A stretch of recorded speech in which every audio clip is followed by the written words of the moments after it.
자, 물리 역학에서 가장 중요한 파트, 뉴턴 법칙.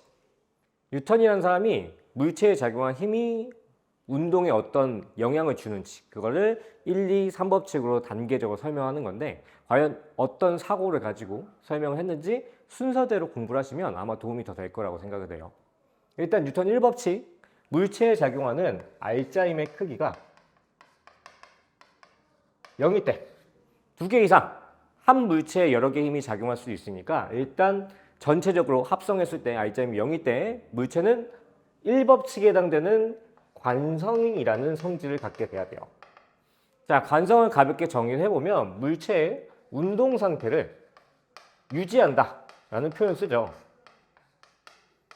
근데 이 관성이라는 단어의 정의와 대조적인 힘, 이 단원의 제목인 힘에 대한 정의는 운동 상태를 변화시키는 요소다라고 정의를 하죠.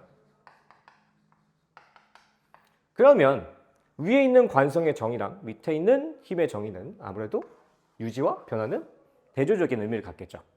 그러다 보니까 1법칙에서 설명하고 싶은 건, 과연 물체에 작용한 힘이 없다면 물체는 어떻게 움직일 것이냐 또는 안 움직일 것이냐, 이런 걸 설명하는 건데, 자, 쉽게 얘기하면 이 운동 상태라고 하는 거는 사진을 찍었을 때 우리가 시간이 흘러가니까 항상 물체는 동적인 어떤 모습을 표현할 텐데, 사진을 찍으면 어떤 특정 순간이 보이겠죠. 그 순간에 물체가 정지해 있다거나 아니면은 운동하고 있다거나.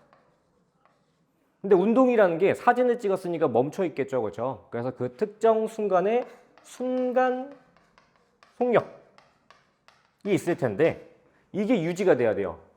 그러니까 정지 상태가 지속적으로 정지해 있다라고 표현을 하고, 운동 같은 경우에는 등속해야 알짜임이 없다, 힘이 작용하지 않았다, 그래서 관성의 성질이 나타나고 있다라고 표현할 수가 있는 거죠.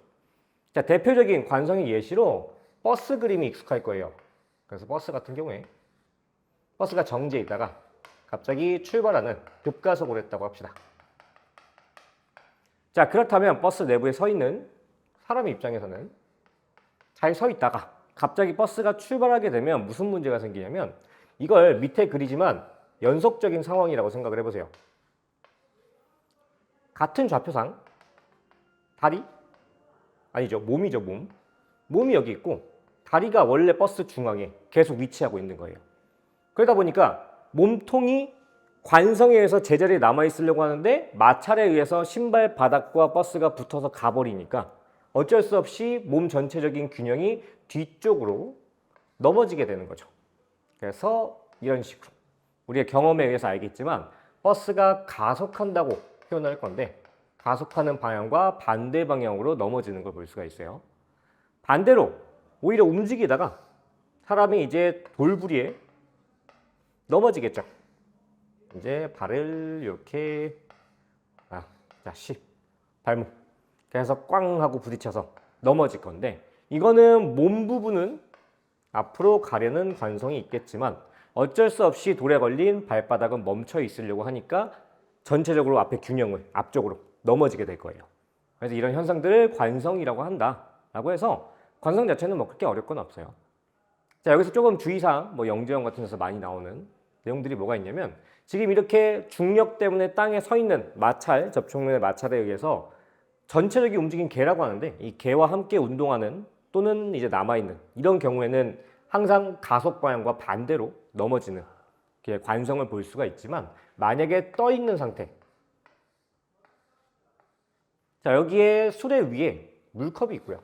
이 물컵에 코르크마개 같은 게 떠 있는 거예요. 그럼 떠 있는 상태에서 얘를 똑같이 정지 상태에서 급가속을 출발을 시켰다고 합시다. 자, 그러면 예상되는 건 옆에 이 상황이랑 똑같은 거니까 코르크마개가 뒤로 넘어질 것 같잖아요. 근데 하지만 이 수레가 진행했다고 했을 때는 코르크마개는 운동 방향과 똑같은 방향으로 기울어질 거예요. 이렇게 되겠죠. 이렇게. 그래서 왜 그러냐? 얘가 떠 있다라는 상태이기 때문이에요.